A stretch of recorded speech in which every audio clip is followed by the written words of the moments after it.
What's up, gamers? This is Trav again, and I really didn't want to add another video covering this floor builder. However, after running it for 15 hours, there was definitely some things that I want to include here that I learned from running it that I think are important and you need to know before you build one. And I know several of you guys have been asking about building one of these, so I want to give you this kind of the summary, this analysis to get you going.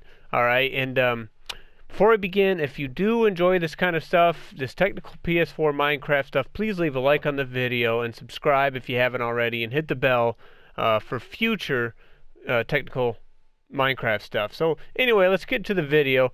I'm going to be kind of recording over it so you don't have to listen to the audio in the game of the pistons moving all the time. So I'm going to do my best to kind of line it up with my script here. So we'll see how this works. But basically what you're seeing now on the screen, and it is going to be mirrored like this because I'm playing split screen because I have a guest on. But you were looking at, I just have a basic clock here with 4 ticks of total delay, and that's running the whole machine. And if you'll learn more about that if you watch the last video covering the floor builder, I cover more on that. But I also have another pulse coming off to the right there that goes to a dropper underneath that's going to be spitting out the slabs right down there. Okay, and those are being fed by all those chests and the funnels going down into them. And the important thing is that dropper speed needs to be damn close to the speed of the machine, so don't add delay there. It can be slightly faster, but you don't want it to be so much faster that after 5 hours of AFK time, the placer's inventory becomes full of parts, and then you're wasting parts and he's unable to place. So keep it about the same speed and you're going to be fine. If it's a little bit slower, that's fine too. Okay, but the parts are being fed down this water stream here all the way to the AFK guy who's placing them at the end. Alright. So what I've learned here is that one big change I made is before we used stone pressure plates to separate the water. That's a big no-go. So either go iron pressure plates or go wooden sign is what I did. Okay, and I'll explain more once I get down to the other side why I went with wooden signs instead of stone pressure plates. Okay, so yeah, one last view here. The pulse coming in to the droppers underneath, as you can see, spitting out the parts, and then the clock also sending the signal down on the tracks. All right.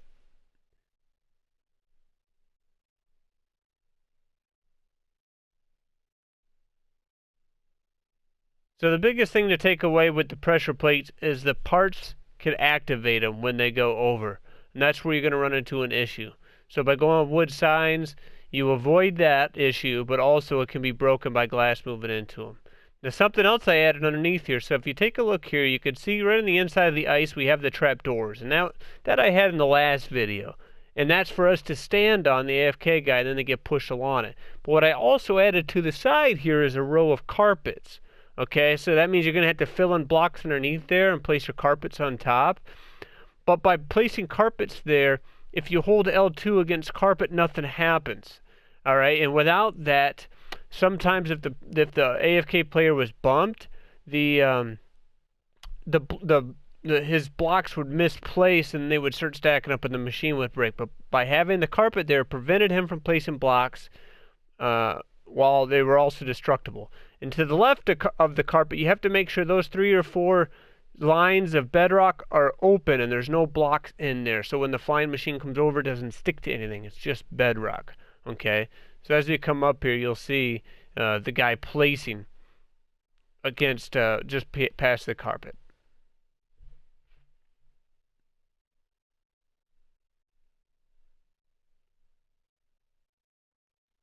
So here he is down here in his chamber placing. And when I didn't have the carpet there, it was soon before here I didn't have the carpet, and I had a spot where there was like maybe 6 or 7 rows where he was like double placing maybe 1 out of every 3. It was very weird.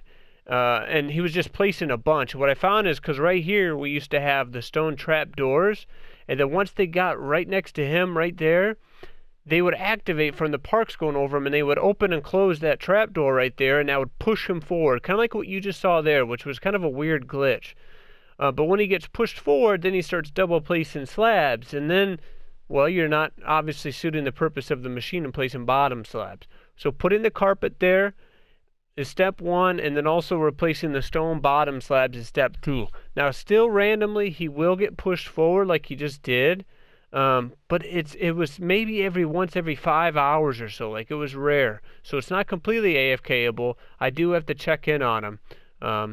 But doing something like that helped, taking those couple steps. It really did help and eliminated that problem from happening almost altogether. And make sure he's not crouched. Just have him stand there, aiming at the bottom left end of those pistons. And he's just going to keep placing, just like that. And he's going to get pushed along by those trapdoors at the top. Okay.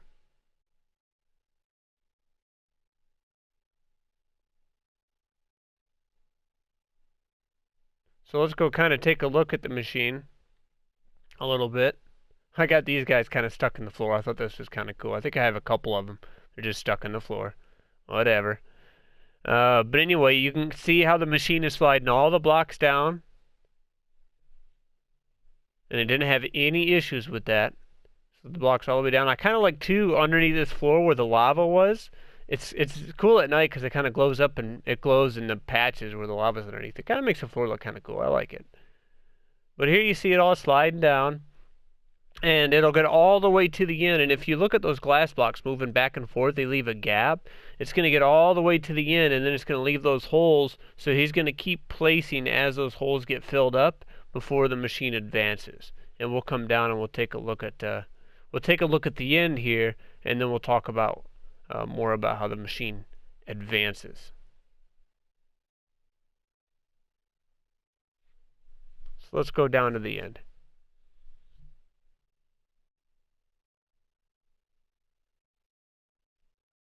So here you could see the parts coming in down there, center left to your screen. They're coming down, and all the little conveyor feed tapes are starting to move, and they're coming all the way down here. And then, like I said, when it gets to the end, then the machine is going to have to then fill all the gaps all the way forward, and then it advances. So at this point, I want to talk a little bit about the length of this and how I kind of had to adjust it a little bit. Let's watch these floor pieces come in. I want you to see this. So if you notice on the end, the first thing you're going to see is you're going to see the ice block from the water stream, and then there's going to be the trap door. There's no carpet because that breaks. And you saw how he got pushed. It leaves a couple double. That's fine. Out of the thousands of floor pieces I placed, I only had a few of those once I put the carpet down and replaced the stone pressure plates. Very few of those I had to fix. And now the machine is starting to fill in all the holes on all the conveyors all the way down. And it fills all those gaps in. So it's a nice, smooth floor with no holes missing. And then you'll see it all transition as the machine all slides forward, starting at the end. And at this point, he's already placed in the next row, and the machine is just working its way down like an accordion. We should start to see it come up over the end there. Here it comes. There it is. Forgive the view. I was trying to zoom in, but it's on the split screen. But you can see them all move forward. They all advance. And now they're ready for the next turn. Okay? So let's kind of talk about the end here. So what I found is the limit of what you can place is 300 blocks. Okay? So it's about 300 blocks from the guy at the end. Alright? Blocks could be pushed to. And then when you push a block beyond that, it just disappears. It no longer exists. Okay? And what I found is that even if you have, oh, sorry, falling down here. But even if you have a block, okay, so let's say you have a block down here. And if you push these blocks into this spot at, at 301, they're just going to disappear. All right, and then they're gone. So the machine's never going to stop. So even if I have another block there at its limit, okay, I have a block that, stops it, those blocks on the left are still going to slide over into nothing. That's not going to stop it. I have to bring the termination point back towards the player, so to the left. So I have to move it back. So what I did is you could see this line of obsidian. I brought the termination point back, and I put down a line of obsidian and a line of immovable blocks to stop the advancement of the floor. Okay, you could do that, or you can just delete the final floor module. That works too. But either way, I think I got this floor stopping at 267 blocks. So if you go around there, you're going to be fine. Or no, much more than that, you're going to have the chance. So just kind of keep your eye out for it. But I have this line of blocks. It's still plenty past spawn distance from my AFK spot, but it's stopping the floor as it moves, allowing the machine to come to a full stop and then advance forward. So that's the whole point of that. And I started placing these blocks here, but it's not a big deal. So the other issue I ran into was kind of a weird duplication issue, which you're going to see on your screen here. But all the blocks seem to duplicate like on a third of the machine, and they were like weird ghost blocks where, and I've had these ghost blocks before, but this was to the point where like once I started updating each of the blocks, look at this, I pretty much built this machine out of stone. Like I just updated them. And then they advanced forward a couple spots. So it was very, very strange. But it's kind of cool. I was like building a machine out of stone blocks. But once I had the whole machine back to where it was, well, it was still back from the main machine, but I had it all the blocks in the right spot. Then I built just a single step flying machine to advance it all forward, to bring it back in line with the rest of the machine that it was left behind from. It was just kind of a weird duplication glitch. So it left all this floor open, so I had to go back and fill it in later. But I just wanted to point that out. It was just kind of a weird ghost block dupe glitch. I don't know what happened, but got it solved. And so all I had to do later is come in here and fill this spot. But overall, the thing worked fantastically. I didn't have any kind of long-term issues with it. I ran it, like I said, it's going to take about, or it took about 16 hours if I only did this machine to fill this whole floor in.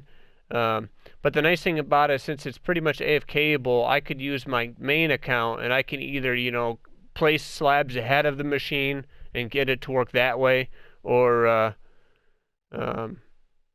or I could just kind of hang out and come every couple hours and check on them and make sure everything's going fine, and then also to keep the slabs restocked. And it doesn't have to be slabs; it could work with glass blocks too, any kind of block.